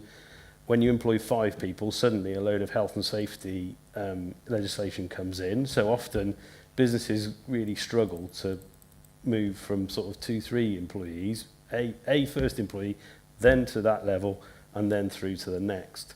So often the business support package that, again, you're welcome to scrutinise as a committee, it's helping businesses through that bit of the process. What you can also see, and again, we're no different to the national average, is easy to run a business for a year, really hard to get to 3 years, and even harder to get to 5.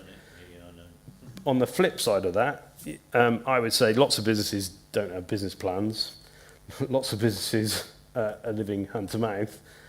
So a lot of the support side is to kind of revamp that.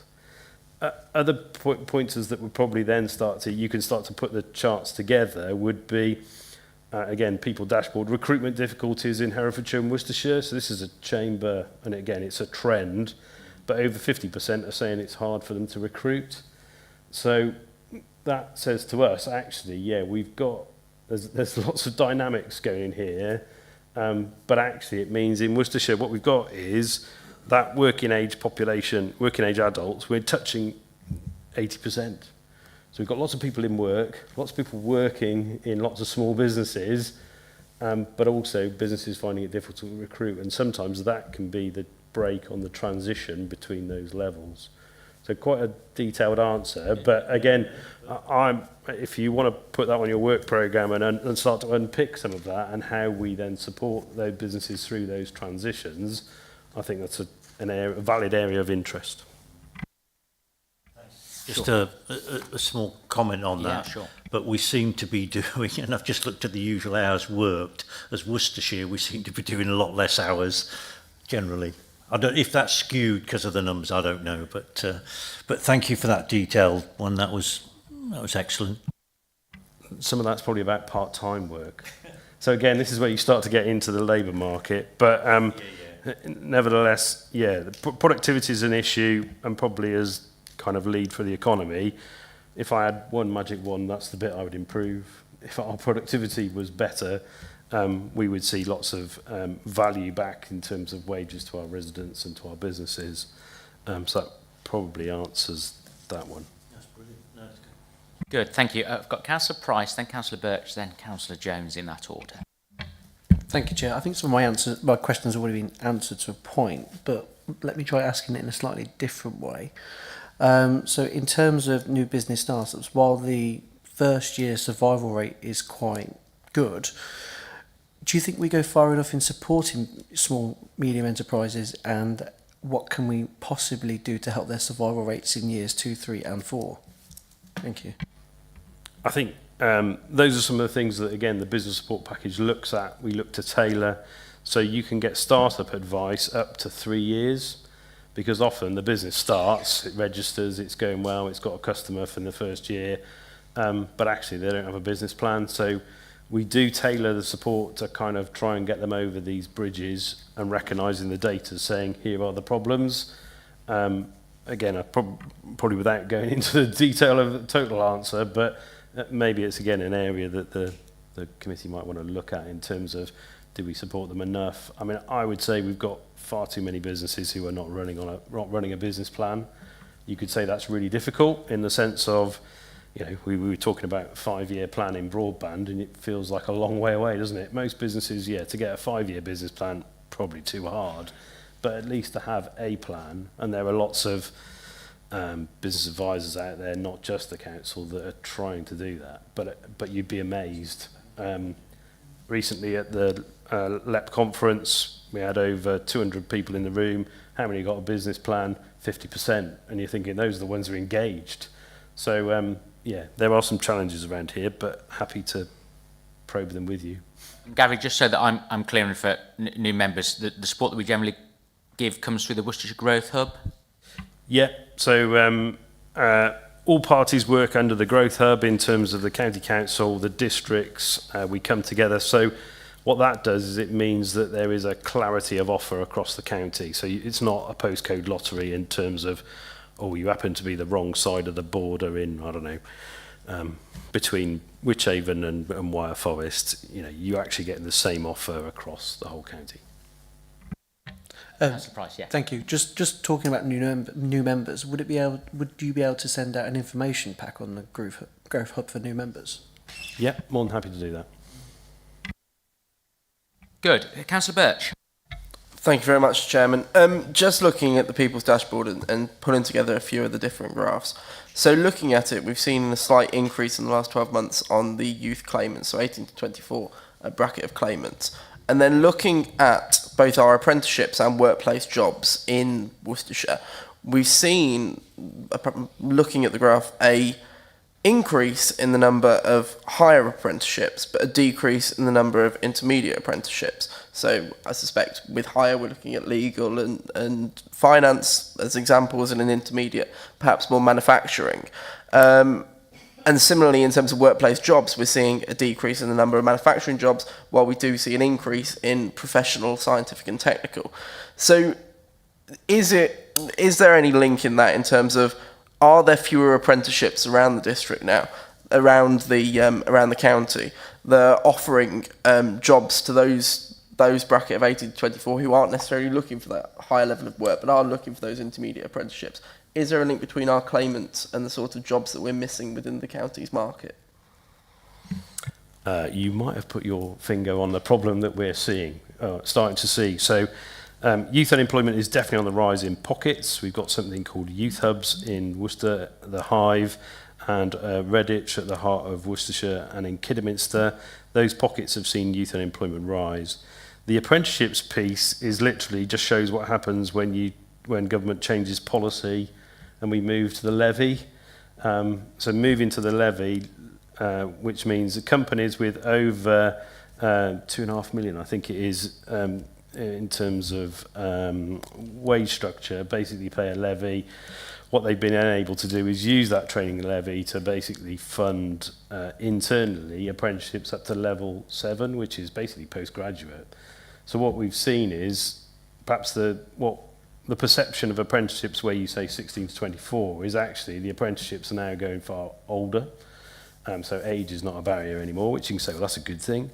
But also, probably entities like the NHS have used that levy then to train people up to quite a high level. And that does mean there's an impact on number of people. So there's always roughly about sort of 3,500, 4,000 apprenticeships in the county at one time.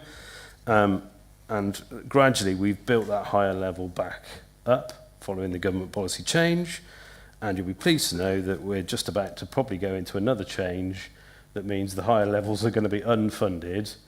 However, I would sort of say, and this is one of the tests that we do with audiences, with businesses trying to convince them that they need to employ apprenticeships, is what was your first job? Generally, it's in the leisure hospitality sector. Nationally reported that that's a sector that's finding it difficult at the moment. So young people are finding it difficult to get that first job on the ladder. Business level 2 is probably the most popular apprenticeship. Why? Because the company can basically put you in, test you out a bit, and then find your route and path from there. And certainly I've got personal family experience where my daughter took a level 2 business admin, and she's now in the same company working her way up in auditing and compliance, which I'm not sure that was a career choice, but hey-ho. So I think those are the issues that you're starting to see within that kind of labour market, and probably why we're starting to see some spikes in youth unemployment in certain areas. And I think that is a concern for us in terms of a service, and probably should be a concern for us as the county, and working together with our partners, which we are working again with the DWP. So again, I'm not trying to fill the work plan before you get to that agenda item, but I think it's a good area to poke at and identify and perhaps support, and where we can do a bit more. Thank you, Gary. Councillor Jones. Thank you, Chair. I don't mind who answers this question. There are many businesses out there which come and go because of lack of knowledge and whatever, but there are a number of businesses who know exactly what they're doing, and they're relocating out of the county. I don't know what percentage it is, maybe you'll be able to tell us. But what are we doing to retain businesses within our county? Do we have any incentives? What can we do to encourage them to stay? So I think in terms of businesses, the bit around how they sort of, where they go, the main conversation we have through the Growth Hub team who go out and engage is property and commercial premises. We work with a number of the commercial property agents to identify premises. Again, we tend to get the companies who come to us and say, oh, my lease is up in 3 weeks' time. We haven't found anything, where do I go? And then we start to see them bleed into that. Previously we've made investments. There are obviously plans around expansion of Mulville Hill Science Park, Shrub Hill, and so that where the county's made investments. Having said that, we work with the commercial agents in particular to understand what is the gap and where, and again, that's not sort of one size fits all across each district. There's nearly got a different market and a different kind of outcome. But we don't necessarily offer incentives to stay. Those sort of days of that kind of money are long gone. I get lots of companies who come knocking on the door saying, I'm off to Wales, because they've offered a far greater incentive, and we tend to let them work that out for themselves. We tend to find about a year later they come back and say, I didn't go to Wales because it wasn't really the place I wanted to be and locate, and most of my staff wouldn't come with me. So we tend to find that. Having said that, we've also attracted companies in. So recently, Worcestershire, MyTech, the big announcement, a company moving out of the Black Country because it couldn't expand, and it's moved into Worcestershire. So there's a bit of flexing across the borders, which of course is very important in local government, but actually, of course, business doesn't necessarily see those borders and is happy to transgress them and doesn't necessarily worry too much about whether it's located in which business rate payer, whereas for us in local government, that's very key. And I guess just adding to that, if I was to put my district council leader's hat on, that's not to stop individual districts from, they may have economic regen policies that incentivise businesses to stay and make exemptions on, things like business rates and other things that can be done. I'm trying to think of the fund that we've got in Wild Forest. I should know, being the leader, but there are those. That's an example worth making, I guess. The districts will then use that as to come up with their own local policies. We tend to work with them then to attract who they want to attract. Good. Councillor Boatwright-Green. Thank you, Chair. And I know that our leadership in Wychavon would have me up against a wall if I didn't ask this question. And actually, I do have a vested interest. Honeybourne train station. Can't help but notice there's quite a large kind of increase in people using it, which is great to see. But obviously, we are trying to build a car park there. It's expanding a lot quicker due to the fact that those living in Warwickshire are coming down to Honeybourne because we've got a direct rail link. There is no direct rail link from Stratford, and they can protest all they want. It's highly unlikely to happen anytime soon. So Honeybourne's going to continue to see that increase. Is there a way that we can get on board to help Wychavon more to try and get this sorted? Because the residents of Honeybourne, I have to say, if I ever have to drop someone off at that station, I feel like they're watching my car in every single route that I may take for fear that I might be parking down their roads. It's great that we're using it. It's great that it's increasing, but I kind of haven't seen enough from this county in terms of supporting both the car park coming from Honeybourne, and I'm again going to have to mention also Pershore as well. If we want to build these new towns, it's a case of we need to make sure that's happening. And I'd just like to point out that Pershore's rail is pretty much on a par with 3 or 4 years ago, and we always assumed that the parkway would actually decrease that use overall, and that hasn't. So could we get a little bit more support in terms of how this can move forward? And I feel like Jane won't yell at me now on Wednesday, which is good. I think from the county council side, obviously the last administration we did lots of investments into lots of expansion in terms of car park capacity and facilities at the major train stations. I think, you know, were there ones that still needed that investment? Yes. This was obviously part of the North Cotswold Line development. So I think it is an area that I think the county is, you know, we are conscious of, and we are working with, and we'll do much as I can to work with Wychavon to increase those facilities so that we get that usage out of the rail system into the county and outside and further beyond London and back. It always makes me smile because, of course, Councillor Boatwright-Green wants capacity at Honeybourne, whereas the divisional member for Chasley most definitely didn't want it at Blakedown, and neither did the residents. So you can't make everybody happy all of the time. Good. Any other question, Councillor Allen? Yes, thank you, Chair. I don't know if this is relevant or not, but as we're now talking about railway stations, do we have any more news on Rushwick at all? No, it's okay. It's meant to be in the SWDPR to be built as part of the housing development. No. Okay, let's try and keep on track. Any other questions or comments? No. Okay. In which case, thank you very much, Dave, for your presentation, and we'll just note that. And last but by no means least, we'll turn to Sarah to do the overview on budget monitoring. Thank you, Chair. I was trying to think of a pizza analogy because I thought Steve's was great, but I just can't think of one that matches with finance, so apologies. So this is the draft outturn for 24-25. What I would say is we are calling it draft because it has yet to be examined externally. We're expecting external audit in towards the end of September, early part of October, and then the numbers can become final. So they're not draft because finance are still working on them. We're just waiting that external examination. These results were presented to Council on the 26th of June, and there's a link there on page 55 should you wish to look at the whole report. So overall, we ended with a net overspend of 6.2 million on what was a £433.4 million net budget.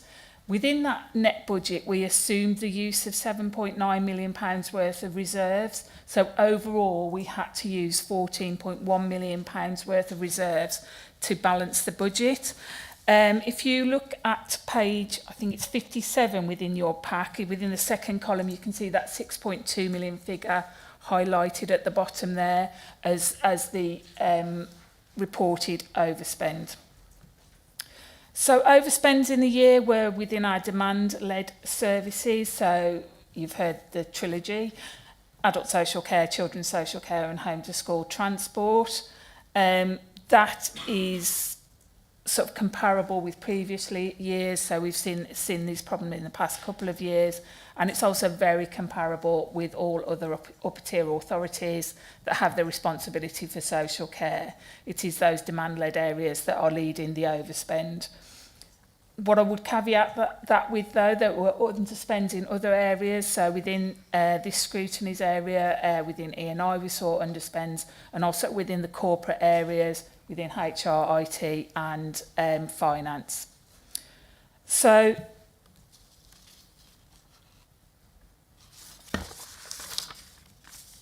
we did actually move in favourably from Q3 to Q4 by 7.7 million. But a lot of these were one-off savings that will not be realised within the current financial year. Again, we won't see them again, unfortunately. There was the use of public health grant within communities and children's. We saw property income within E&I, savings in highways, and a one-off benefit within waste management.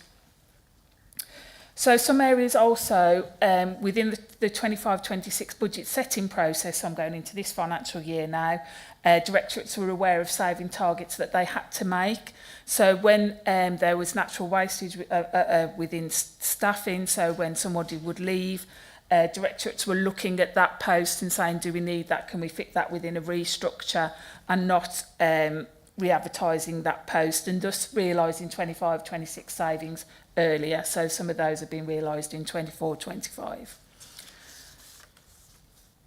The table on page 57, there you can see the breakdown of where the overs and unders were within the whole corporate area. So again, obviously adults and children's highlighted.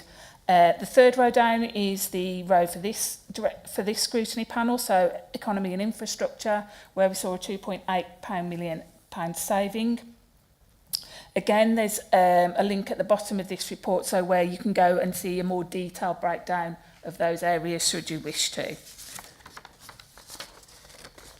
So capital, this area has a capital budget, so that looks at infrastructure improvements. There's Worcester 6 within there, there's public realm. So it's the top line of, on page 61, open for business there, you can see.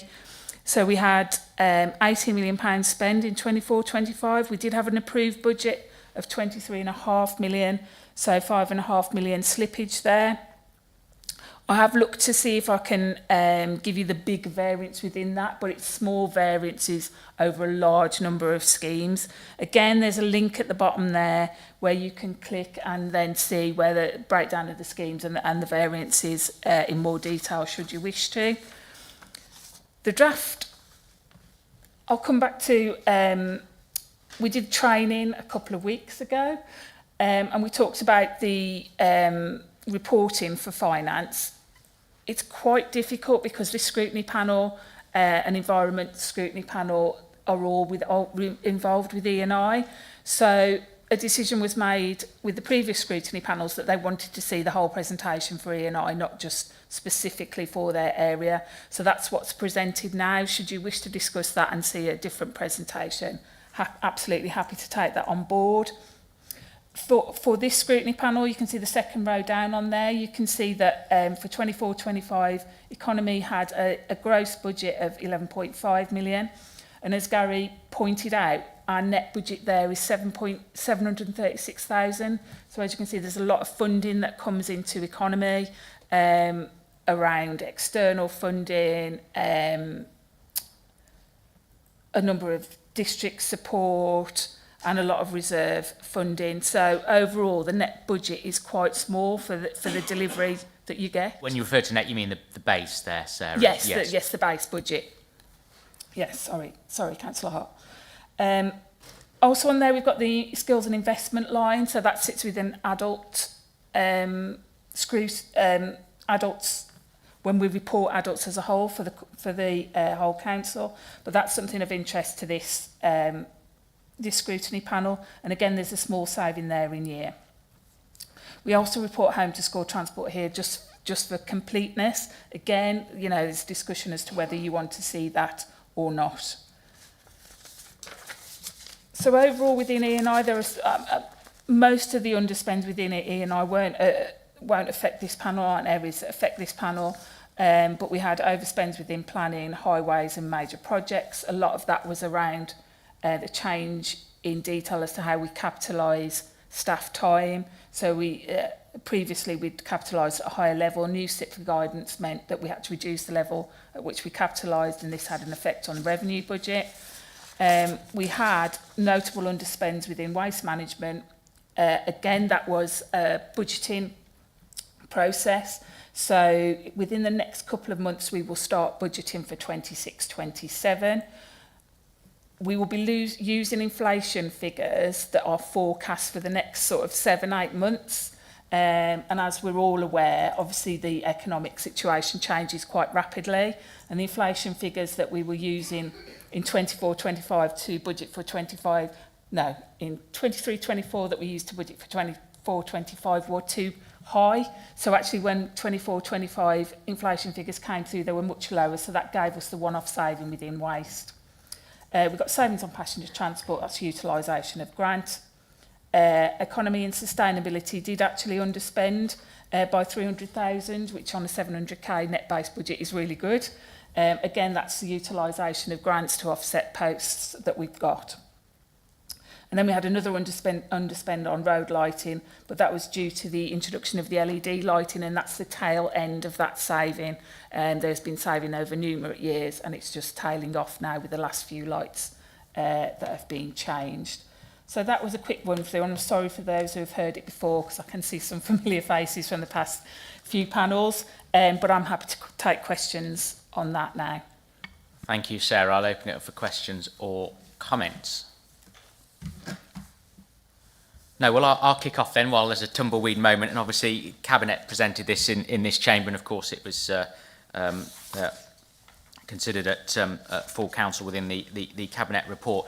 You know, on a net revenue, and you might say this as a former member of the administration, but, you know, and I say this as a serious point, because if fast forward 12 months' time, if I was part of the administration, I would think actually that a £6.2 million overspend, which is 1.4% of the net revenue budget, wasn't entirely that bad. There was a planned use of reserves, and I do think that officers working with the previous administration had as best a handle they could on trying to make efficiencies and savings, particularly in the non-frontline areas of a corporate nature.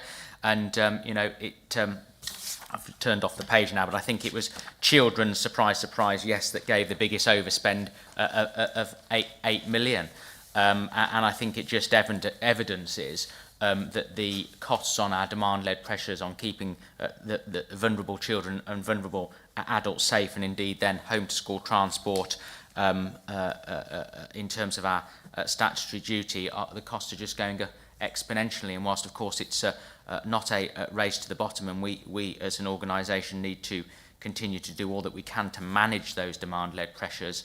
You know, when I go to the LGA conference, when I go to CCN conference, that's all senior politicians and senior officers talk about, that given the statutory duties that local authorities currently find themselves in, we now have, frankly, a broken system.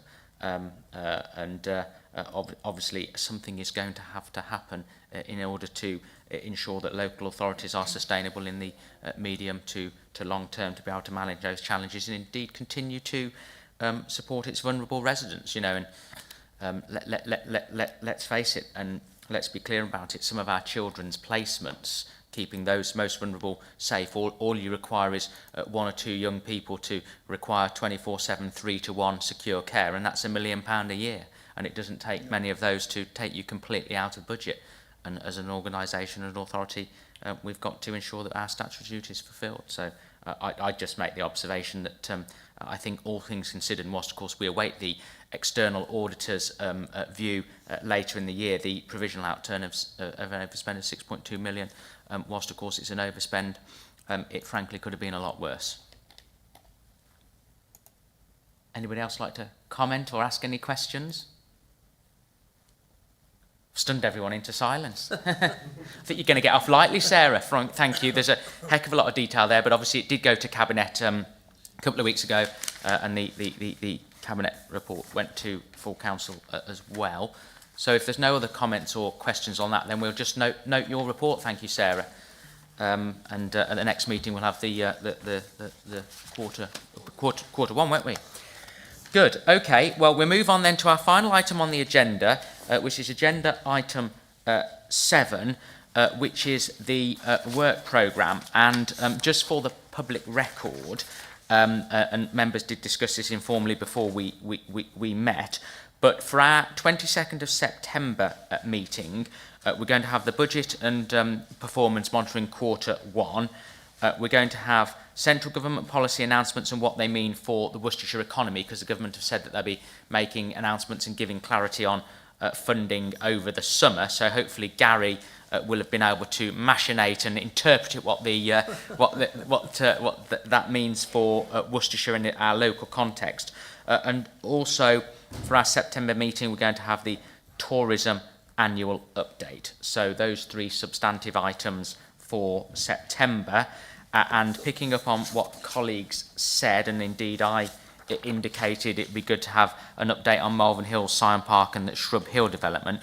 The previous panel have considered those, so they will come forward within the next 12-month period, but certainly not September and November. We'll look to schedule those for our January and March meetings. Councillor Councillor Allen talked about support for our small. Have I got that right? Was Councillor Allen? What support can we give for our small towns? And Councillor Boatwright Green talked about Worcester sixth form. So we will work with Gary and the team about scheduling those items potentially for November. Is that right, Sam? Or have I? I'd made a note that it was Worcester 6th, not sixth form. No, I don't know why I said sixth form. Worcester 6 Business Park, because we're in our 10th anniversary. Sorry, I don't know why I said sixth form. I know what I meant. It was, yeah, it was. It's Councillor Birch that raised the point, and I think it'd be even more relevant because we've talked a bit about small and medium businesses, and Councillor Jones asked some pertinent questions of Gary about what attracts people here. So it'd be good to have a sort of a clear update on the businesses we've been able to attract and indeed retain at Worcester 6. So we've got that for the forward plan, support for our small towns, and also we've got growth hub activity as well, haven't we, to come forward at some point. And we've struck off science parks because we're going to have an update on Malvern Hills Science Park, and we're also going to strike off the implications, the cancellation of the High Speed 2 on the local transport plan because the environment panel are looking at that. Have I got that correct now, Sam? Yes. Good. Right. Is that crystal clear? Good. Okay. Well, on that basis, at 3:52, thank you all very much for your attendance and good humour, and we'll formally close the meeting and turn off the webcast.